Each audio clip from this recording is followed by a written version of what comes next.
BJP নেতার বাড়িতে পাত পেরে খেলেন তৃণমূলের বিধায়ক। বিজেপি নেতার স্ত্রীকে দেওয়া হলো মিষ্টি এবং শাড়ি। এ যেন বাঘে গরুতে এক ঘাটে জল খাওয়া। ত্রিস্তরীয় পঞ্চায়েত নির্বাচনে বিজেপির হয়ে প্রার্থী হয়েছিলেন, আর লোকসভা নির্বাচনের আবহে সেই বিজেপি নেতার বাড়িতেই মধ্যাহ্নভোজন সারলেন তৃণমূলের বিধায়ক। নেতার স্ত্রীকেও উপহার হিসেবে দিলেন মমতা বন্দ্যোপাধ্যায়ের কবিতা লেখা শাড়ি। এমনই সৌজন্যের রাজনীতি দেখা গেল দুর্গাপুর ফরিদপুর ব্লকের জেমুয়া গ্রামে।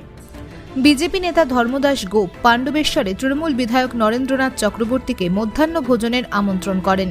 তারপরেই ওই বিজেপি নেতার বাড়িতে মেঝেতে বসেই মধ্যাহ্ন ভোজন করলেন বিধায়ক। এই ব্যাপারে বিধায়ক বলেন, ধর্মদাসবাবু বিজেপি কর্মী হলেও তিনি বড় মনের পরিচয় দিয়েছেন।